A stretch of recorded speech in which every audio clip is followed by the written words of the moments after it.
ਬਹੁਤ ਸਵਾਗਤ ਹੈ ਜੀ ਸਾਰਿਆਂ ਦਾ। ਮੈਂ ਹਾਂ ਸੁਰਿੰਦਰ ਡੱਲਾ।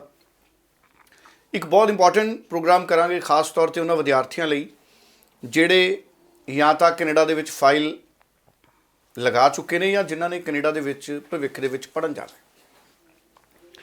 ਹੁਣ ਸਵਾਲ ਜਦੋਂ ਕੈਨੇਡਾ ਦੀ ਗੱਲ ਹੁੰਦੀ ਹੈ ਤੇ ਸਭ ਤੋਂ ਵੱਡਾ ਇਹ ਪੈਦਾ ਹੁੰਦਾ ਹੈ ਕਿ ਭਵਿੱਖ 'ਚ ਜਾਂ ਆਉਂਦੇ ਇਨਟੇਕਸ 'ਚ ਕਿ ਉਹ ਸਟੂਡੈਂਟ ਜਿਨ੍ਹਾਂ ਦਾ ਬੈਂਡ ਸਕੋਰ 5.5 ਰਹੇਗਾ, ਇੱਕ ਦੇ ਵਿੱਚੋਂ 5.5 ਰਹੇਗਾ, ਕੀ ਉਹਨਾਂ ਨੂੰ ਕੈਨੇਡਾ ਦੀ ਸਰਕਾਰ ਵੀਜ਼ਾ ਗ੍ਰਾਂਟ ਕਰੇਗੀ?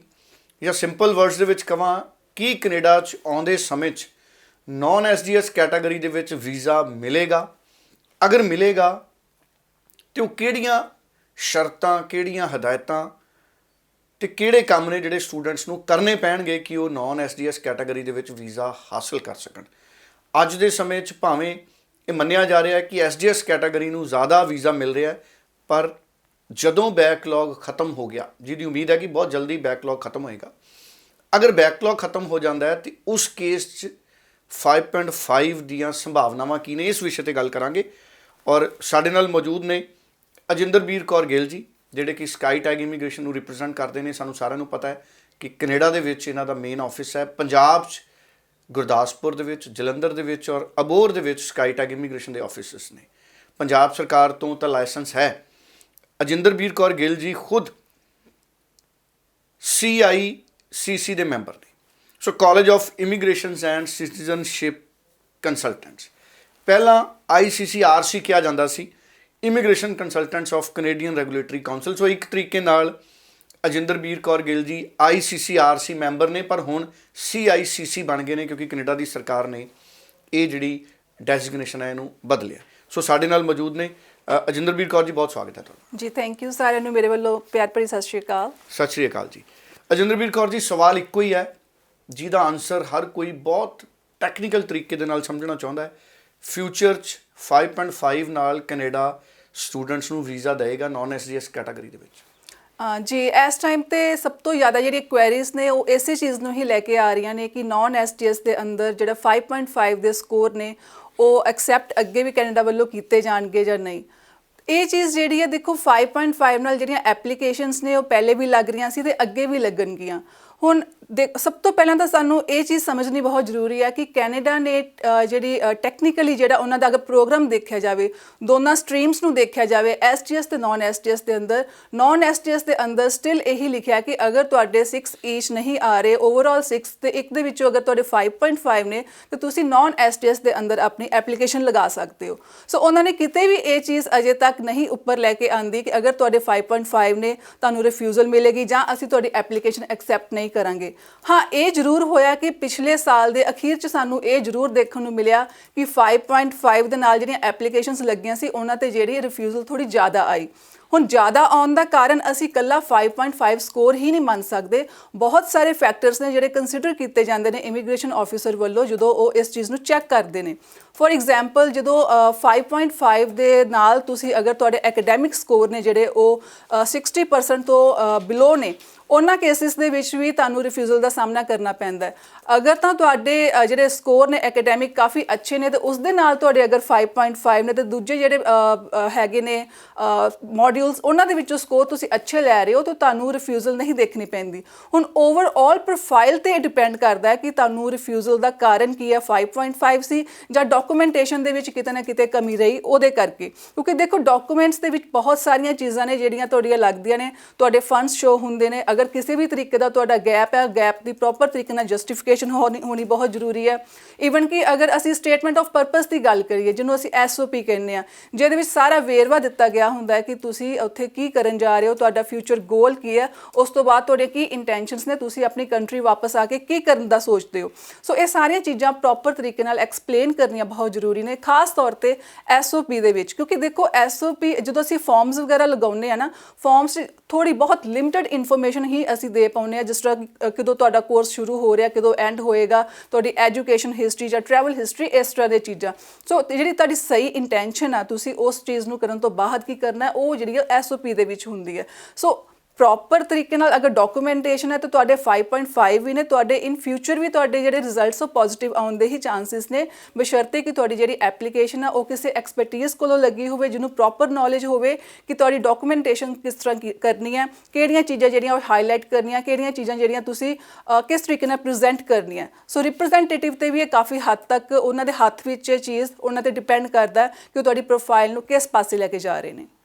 ਬਿਲਕੁਲ। ਸੋ ਕਈ ਇੰਪੋਰਟੈਂਟ ਪੁਆਇੰਟਸ ਜਿਹੜੇ ਤੁਸੀਂ ਹਾਈਲਾਈਟ ਕੀਤੇ। ਤੁਸੀਂ ਇੱਕ ਬਹੁਤ ਵੱਡੀ ਗੱਲ ਕਹੀ ਕਿ ਜਿਨ੍ਹਾਂ ਦੇ ਅਕੈਡਮਿਕਸ 60% ਤੋਂ ਜ਼ਿਆਦਾ ਨੇ, ਅਗਰ ਅਕੈਡਮਿਕਸ 60% ਤੋਂ ਜ਼ਿਆਦਾ ਨੇ ਤੇ 5.5 ਦੇ ਵਿੱਚ ਕੇਸ ਮਜ਼ਬੂਤ ਸਮਝਿਆ ਜਾਂਦਾ। ਪਰ ਇਹ ਕਿਉਂ ਮਜ਼ਬੂਤ ਸਮਝਿਆ ਜਾਂਦਾ? ਅਗਰ ਮੰਨ ਲਿਆ ਜਾਵੇ ਕਿ ਕਿਸੇ ਦੇ 60% ਨੇ ਜਾਂ 70% ਨੇ, ਫਿਰ ਉਹ ਜਿਹੜਾ ਆਫਿਸਰ ਹੈ ਉਹ ਕਿਵੇਂ ਦੇਖਦਾ ਉਸ ਕੇਸ ਨੂੰ? ਜੀ ਇਹਦੇ ਵਿੱਚ ਦੇਖੋ, ਦੇਖਣ ਦਾ ਤਰੀਕਾ ਕੀ ਹੁੰਦਾ ਹੈ ਕਿ ਅਗਰ ਤਾਂ ਇੱਕ ਪਾਸੇ ਤੁਹਾਡੇ ਮੋਡਿਊਲ ਦੇ ਵਿੱਚੋਂ 5.5 ਨੇ, ਹੁਣ ਦੂਸਰੇ ਪਾਸੇ ਡਿਪੈਂਡ ਕਰਦਾ ਹੈ ਕਿ ਤੁਸੀਂ ਜਿਹੜੀ ਪ੍ਰਪੋਜ਼ ਸਟੱਡੀ ਹੈ ਉਹ ਕਿਹੜੀ ਲੈਣ ਜਾ ਰਹੇ ਹੋ, ਉਹਨੂੰ ਤੁਸੀਂ ਰਿਲੇਟ ਕਰਨਾ ਹੈ ਆਪਣੀ ਪ੍ਰੀਵੀਅਸ ਐਜੂਕੇਸ਼ਨ ਦੇ ਨਾਲ। ਹੁਣ ਇਸ ਚੀਜ਼ ਨੂੰ ਅਲਾਈਨ ਕਿਸ ਤਰ੍ਹਾਂ ਕੀਤਾ ਜਾਂਦਾ ਹੈ? ਓਵਰਆਲ ਮੰਨ ਲਓ ਕਿ ਤੁਹਾਡੇ ਅਗਰ ਐਕੈਡੈਮਿਕ ਦੇ ਵਿੱਚੋਂ ਘੱਟ ਵੀ ਨੇ ਜ਼ਿਆਦਾ ਵੀ ਨੇ, ਬਟ ਜਿਹੜਾ ਸਬਜੈਕਟ ਦੇਖਿਆ ਜਾਂਦਾ, ਜਿਹੜਾ ਕੋਰ ਸਬਜੈਕਟ ਹੈ, ਦੈਟ ਮੀਨਸ ਕਿ ਕਿਹੜੇ ਸਬਜੈਕਟ ਨਾਲ ਰਿਲੇਟਿਡ ਤੁਸੀਂ ਪ੍ਰਪੋਜ਼ ਸਟੱਡੀ ਲਓਗੇ।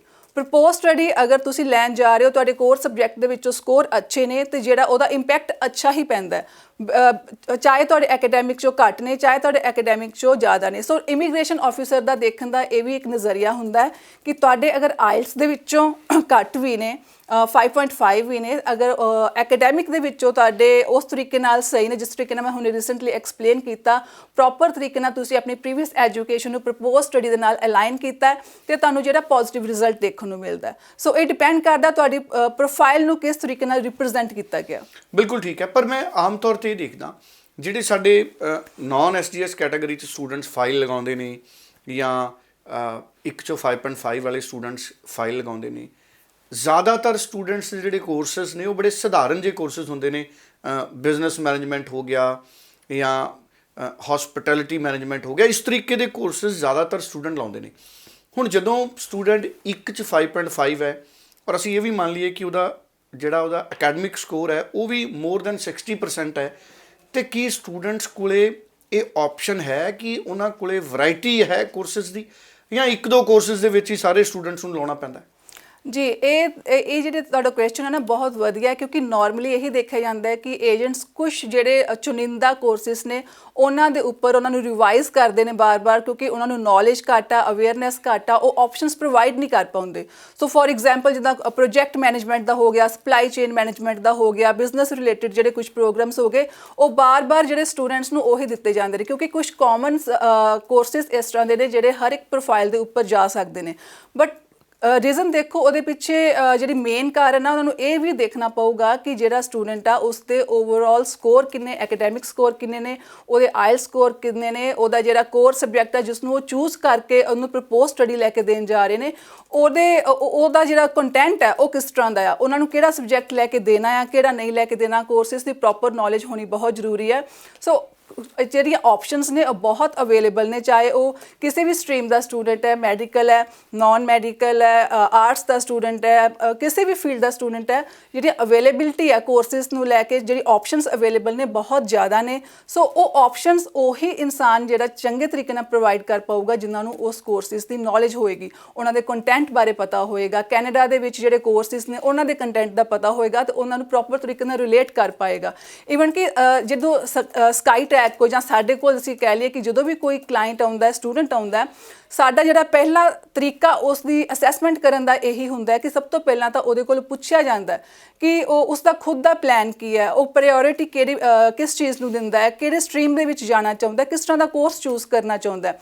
ਉਸ ਤੋਂ ਬਾਅਦ ਵਿੱਚ ਅਸੀਂ ਉਸ ਨੂੰ ਰਿਕਮੈਂਡ ਕਰਦੇ ਹਾਂ, ਐਡਵਾਈਸ ਦਿੰਦੇ ਹਾਂ ਇਹਨਾਂ ਚੀਜ਼ਾਂ ਨੂੰ ਲੈ ਕੇ ਕਿ ਦੇਖੋ ਇਹ ਕੋਰਸਿਸ ਅਵੇਲੇਬਲ ਨੇ, ਤੇ ਇਹ ਕੋਰਸਿਸ ਤੋਂ ਬਾਅਦ ਉਸਦੇ ਜਿਹੜੇ ਕਾਲਜਿਸ ਉਸਦੇ ਕੋਰਸ ਦੇ ਨਾਲ ਜਿਹੜੀ ਉਹਦੀ ਸਟੱਡੀ ਜਿਹੜੀ ਅਲਾਈਨ ਕੀਤੀ ਜਾਂਦੀ, ਉਸ ਤੋਂ ਬਾਅਦ ਉਹਨੂੰ ਦੱਸਿਆ ਜਾਂਦਾ ਕਿ ਕਿਹੜੇ ਪ੍ਰੋਵਿੰਸ ਦੇ ਵਿੱਚ ਜਾ ਕੇ PNP ਥਰੂ ਪੱਕੇ ਹੋਣਾ ਉਹਦੇ ਲਈ ਸੌਖਾ ਹੋ ਜਾਏਗਾ, ਕਿਉਂਕਿ ਬਹੁਤ ਸਾਰੀਆਂ ਪ੍ਰੋਵਿੰਸਿਸ ਨੇ ਜਿਨ੍ਹਾਂ ਦੇ ਵਿੱਚ ਕੁਝ ਆਕੂਪੇਸ਼ਨ ਇਨ ਡਿਮਾਂਡਸ ਕੈਟਾਗਰੀਜ਼ ਨੇ ਜਿਨ੍ਹਾਂ ਦੇ ਵਿੱਚ ਤੁਸੀਂ ਬਹੁਤ ਈਜ਼ੀਲੀ PNP ਲੈ ਸਕਦੇ ਹੋ, ਆਪਣੀ PR ਪੱਕੀ ਕਰ ਸਕਦੇ ਹੋ। ਸੋ ਸਟੂਡੈਂਟਸ ਨੂੰ ਉਸੇ ਅਕੋਰਡਿੰਗ ਵੀ ਅਸੀਂ ਆਪਸ਼ਨਸ ਪ੍ਰੋਵਾਈਡ ਕਰਦੇ ਹਾਂ ਤਾਂ ਕਿ ਕੱਲ੍ਹ ਨੂੰ ਜਾ ਕੇ ਉਹ ਕੈਨੇਡਾ ਦੇ ਵਿੱਚ ਇਕੱਲੇ ਟੈਂਪਰੇਰੀ ਰੈਜ਼ੀਡੈਂਟ ਹੀ ਨਾ ਰਹਿ ਪਾਉਣ, ਉਸ ਤੋਂ ਬਾਅਦ ਉਹਨਾਂ ਨੂੰ ਪਰਮਾਨੈਂਟ ਹੋਣਾ PNP ਦੇ ਥਰੂ ਆਪਣਾ PR ਲੈਣਾ ਵੀ ਜਿਹੜਾ ਬਹੁਤ ਆਸਾਨ ਹੋ ਜਾਏ। ਬਿਲਕੁਲ ਜੀ, ਸੋ ਬੜੇ ਇੰਪੋਰਟੈਂਟ ਪੁਆਇੰਟਸ ਨੇ ਜਿਹੜੇ ਇਸ ਸ਼ੋਅ ਦੇ ਵਿੱਚ ਸਾਡੇ ਨਾਲ ਅਜਿੰਦਰਬੀਰ ਕੌਰ ਗਿੱਲ ਉਹਨਾਂ ਨੇ ਸਾਂਝੇ ਕੀਤੇ ਨੇ। ਸੋ ਕਈ ਗੱਲਾਂ ਸਾਹਮਣੇ ਆਈਆਂ ਨੇ, SOP ਦੇ ਉੱਤੇ ਵੀ ਤੁਹਾਡੀ ਫਾਈਲ ਦੇ ਸਕਸੈਸ ਦਾ ਦਾਰੋਮਦਾਰ ਹੁੰਦਾ, ਔਰ ਇਸ ਤੋਂ ਇਲਾਵਾ ਸਿਲੈਕਸ਼ਨ ਆਫ ਕੋਰਸ, ਤੁਹਾਡੇ ਕੋਰਸ ਦਾ ਕੰਟੈਂਟ ਕੀ ਹੈ ਔਰ ਤੁਹਾਡੀ ਪ੍ਰੀਵੀਅਸ ਐਜੂਕੇਸ਼ਨ ਨਾਲ ਉਹ ਕਿੰਨੀ ਰੈਲੇਵੈਂਟ ਹੈ। ਔਰ ਭੇਡ ਚਾਲ ਦੇ ਵਿੱਚ ਜਦੋਂ ਤੁਸੀਂ ਕੋਰਸ ਲੈਂਦੇ ਹੋ 5.5 ਦੇ ਵਿੱਚ, ਮੇਰਾ ਇਹ ਵੀ ਮੰਨਣਾ ਹੈ ਕਿ ਜਦੋਂ ਤੁਸੀਂ 5.5 ਦੇ ਨਾਲ 1 ਚੋਂ 5.5 ਹੈ ਤੇ ਤੁਸੀਂ ਅੱਖਾਂ ਬੰਦ ਕਰਕੇ ਭੇਡ ਚਾਲ ਦੇ ਵਿੱਚ ਜਦੋਂ ਤੁਸੀਂ ਕੋਰਸ ਲੈ ਲੈਂਦੇ ਹੋ, ਫਿਰ ਵੀ ਰਿਫਿਊਜ਼ਲ ਹੈ ਜਿਹੜੀ 5.5 ਦੇ ਵਿੱਚ ਆਉਂਦੀ ਹੈ। ਸੋ ਭਵਿੱਖ 'ਚ 5.5 ਤੇ ਵੀਜ਼ਾ ਮਿਲੇਗਾ, ਅਜਿੰਦਰਬੀਰ ਕੌਰ ਗਿੱਲ ਉਹਨਾਂ ਨੇ ਸਪਸ਼ਟ ਕੀਤਾ ਹੈ। ਇੱਕ ਵਾਰ ਅਖੀਰ 'ਚ ਮੈਂ ਫਿਰ ਜਾਣਨਾ ਚਾਹੂੰਗਾ, ਅਗਰ ਕਨਕਲੂਡ ਕਰੀਏ ਤਾਂ SGS ਔਰ ਨਾਨ SGS ਫਿਊਚਰ 'ਚ ਜਦ ਤੱਕ ਕੈਨੇਡਾ ਓਫੀਸ਼ੀਅਲੀ ਨਹੀਂ ਕਹਿੰਦਾ ਕਿ ਅਸੀਂ 5.5 ਦਾ ਜਾਂ ਨਾਨ SGS ਦੀ ਕੈਟਾਗਰੀ ਨੂੰ ਬੰਦ ਕਰਦੇ ਹਾਂ, ਮੈਨੂੰ ਲੱਗਦਾ ਵੀਜ਼ਾ ਦੇਣਾ ਬੰਦ ਨਹੀਂ ਹੋ ਸਕਦਾ। ਤੁਸੀਂ ਕੀ ਕਹਿਣਾ ਚਾਹੋਗੇ? ਜੀ ਬਿਲਕੁਲ, ਕਿਉਂਕਿ ਗੱਲ ਬਿਲਕੁਲ ਸਹੀ ਹੈ, ਕਿਉਂਕਿ ਅਗਰ 5.5 ਦੇ ਉੱਪਰ ਰਿਜੈਕਸ਼ਨ ਜਾਂ ਰਿਫਿਊਜ਼ਲ ਆਉਣੀ ਹੈ ਤੇ ਕੈਨੇਡਾ ਨੂੰ ਕਿਤੇ ਨਾ ਕਿਤੇ ਇਹ ਚੀਜ਼ ਕਲੀਅਰ ਕਰਨੀ ਪਊਗੀ ਕਿ ਅਸੀਂ 5.5 ਯਾਨੀ ਕਿ ਨਾਨ STS ਦੇ ਅੰਦਰ ਐਪਲੀਕੇਸ਼ਨਸ ਜਿਹੜੀਆਂ ਉਹ ਐਕਸੈਪਟ ਨਹੀਂ ਕਰਾਂਗੇ। ਉਹਨਾਂ ਵੱਲੋਂ ਕਿਤੇ ਵੀ ਚੀਜ਼ ਕਲੀਅਰ ਨਹੀਂ ਕੀਤੀ ਗਈ। IRCC ਵੱਲੋਂ ਵੀ ਸਪੈਸ਼ਲੀ PTE ਨੂੰ ਲੈ ਕੇ ਵੀ ਟਵੀਟ ਕੀਤਾ ਗਿਆ ਕਿ ਜਿਹੜਾ PTE ਅਗਰ ਅੰਦਰ ਤੁਸੀਂ ਆਪਣੀ ਐਪਲੀਕੇਸ਼ਨ ਲਗਾ ਰਹੇ ਹੋ ਤੇ ਅਸੀਂ ਉਹ ਵਾਲੀ ਐਪਲੀਕੇਸ਼ਨ ਐਕਸੈਪਟ ਕਰਾਂਗੇ, ਕਿਉਂਕਿ ਇਸ ਜਿੱਦਾਂ 5.5 ਨੂੰ ਲੈ ਕੇ ਬਹੁਤ ਸਾਰੀਆਂ ਕੁਐਰੀਜ਼ ਆ ਰਹੀਆਂ ਨੇ, ਕੁਐਸਚਨਸ ਉੱਠ ਰਹੇ ਨੇ ਕਿ ਪਤਾ ਨਹੀਂ ਹੋ ਸਕਦਾ ਫਿਊਚਰ ਦੇ ਵਿੱਚ 5.5 ਨੂੰ ਐਕਸੈਪਟ ਕੀਤਾ ਜਾਵੇ ਜਾਂ ਨਾ। ਉਸੇ ਤਰੀਕੇ ਨਾਲ PTE ਨੂੰ ਲੈ ਕੇ ਵੀ ਸੀਗਾ। ਸੋ ਜੇ ਇਹ ਬਾਰ-ਬਾਰ ਇਸੇ ਤਰੀਕੇ ਨਾਲ ਚੱਲਦਾ ਰਿਹਾ ਤਾਂ ਕਿਤੇ ਨਾ ਕਿਤੇ ਆਉਣ ਵਾਲੇ ਟਾਈਮ ਦੇ ਵਿੱਚ ਉਹਨਾਂ ਨੂੰ ਆ ਕੇ ਫਿਰ ਇਹ ਚੀਜ਼ ਕਲੀਅਰ ਕਰਨੀ ਪਊਗੀ ਕਿ ਅਸੀਂ 5.5 ਨਾਲ ਐਪਲੀਕੇਸ਼ਨਸ ਲਵਾਂਗੇ ਜਾਂ ਨਹੀਂ ਲਵਾਂਗੇ।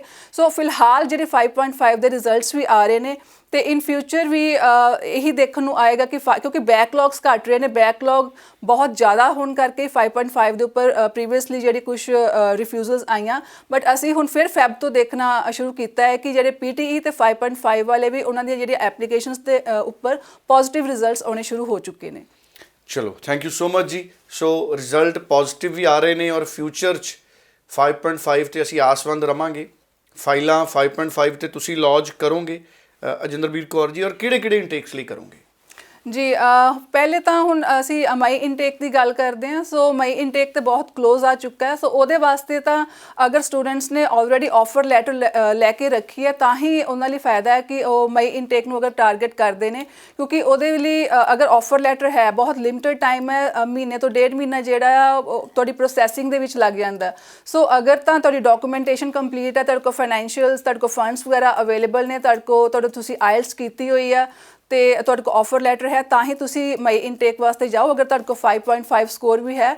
ਉਸ ਤੋਂ ਇਲਾਵਾ ਅਗਰ ਤੁਸੀਂ ਸਤੰਬਰ ਇਨਟੇਕ ਵਾਸਤੇ ਜਾਣਾ ਚਾਹੁੰਦੇ ਹੋ ਤਾਂ ਤੁਹਾਡੇ IELTS ਸਕੋਰ ਅਗਰ ਬਹੁਤ 5.5 ਨੇ ਇੱਕ ਦੇ ਵਿੱਚੋਂ, ਸੋ ਤੁਹਾਡੇ ਕੋਲ ਸਫੀਸ਼ੀਐਂਟ ਟਾਈਮ ਹੈ। ਇਸ ਟਾਈਮ ਦੇ ਵਿੱਚ ਆਪਣੀ ਆਫਰ ਲੈਟਰ ਸਿਕਿਉਰ ਕਰੋ, ਕਿਉਂਕਿ ਐਡਮਿਸ਼ਨਸ ਜਿਹੜੀਆਂ ਨੇ ਬਹੁਤ ਜ਼ਿਆਦਾ ਹੋ ਰਹੀਆਂ ਨੇ, ਜਿਹੜਾ ਇਨਟੇਕ ਆ, ਜਿਹੜੀਆਂ ਸੀਟਸ ਨੇ ਉਹ ਬਹੁਤ ਜਲਦੀ ਭਰ ਰਹੀਆਂ ਨੇ। ਸੋ ਇਸ ਟਾਈਮ ਤੇ ਤੁਹਾਨੂੰ ਜਿਹੜੀ ਸਭ ਤੋਂ ਪਹਿਲੀ ਚੀਜ਼ ਹੈ ਉਹ ਇਹੀ ਕਰਨੀ ਚਾਹੀਦੀ ਹੈ ਕਿ ਆਪਣੀ ਆਫਰ ਲੈਟਰ 5.5 ਦੇ ਨਾਲ ਵੀ ਲੈ ਕੇ ਰੱਖੋ, ਕਿਉਂਕਿ ਕਾਫੀ ਕਾਲਜਿਸ ਨੇ ਇਸ ਤਰ੍ਹਾਂ ontario ਦੇ ਵਿੱਚ ਹੀ ਕਾਫੀ ਲੰਬੀ ਲਿਸਟ ਆ ਕਾਲਜਿਸ ਦੇ ਜਿਹੜੀ 5.5 ਦੇ ਨਾਲ ਵੀ ਤੁਹਾਨੂੰ ਐਡਮਿਸ਼ਨਸ ਈਜ਼ੀਲੀ ਦੇ ਦਿੰਦੇ ਨੇ। ਸੋ ਆਫਰ ਲੈਟਰ ਲੈ ਕੇ ਰੱਖੋ, ਐਡਮਿਸ਼ਨ ਆ ਤੁਹਾਡੀ ਹੋਏਗੀ। ਸੋ ਇਹਦੇ ਜਿਹੜਾ ਤੁਹਾਡੇ ਕੋਲ ਬਚਿਆ ਹੋਇਆ ਟਾਈਮ ਹੈ, ਕਿਉਂਕਿ ਟਾਈਮ ਤੁਹਾਡੇ ਕੋਲ ਕਾਫੀ ਹੈ ਇਸ ਟਾਈਮ ਤੇ, ਉਸ ਟਾਈਮ 'ਚ ਤੁਸੀਂ ਟਰਾਈ ਕਰੋ, ਇੰਪਰੂਵ ਕਰੋ ਆਪਣੇ IELTS ਸਕੋਰ। 5.5 ਤੋਂ ਇੰਪਰੂਵਮੈਂਟ ਕਰਕੇ ਐਟਲੀਸਟ 6 ਈਚ ਕੀਤੇ ਹੋਣਗੇ ਤੇ ਤੁਹਾਡੇ ਨਾਨ STS ਤੋਂ ਨਿਕਲ ਕੇ ਫਾਈਲ ਜਿਹੜੀ STS ਵੱਲ ਚਲੇ ਜਾਏਗੀ, ਕਿਉਂਕਿ STS ਦੇ ਵੀ ਆਪਣੇ ਫਾਇਦੇ ਨੇ। ਤੁਹਾਨੂੰ ਫੰਡਸ ਵਗੈਰਾ ਸ਼ੋ ਕਰਨ ਦੀ ਲੋੜ ਨਹੀਂ ਹੈ, ਜਸਟ ਤੁਹਾਨੂੰ GIC ਤੇ 1 ਸਾਲ ਦੀ ਫੀਸ ਲਗਾਉਣੀ ਪੈਂਦੀ ਹੈ। ਸੋ ਹਰ ਇੱਕ ਸਟਰੀਮ ਦੇ ਆਪਣੇ ਬੈਨੀਫਿਟਸ ਨੇ।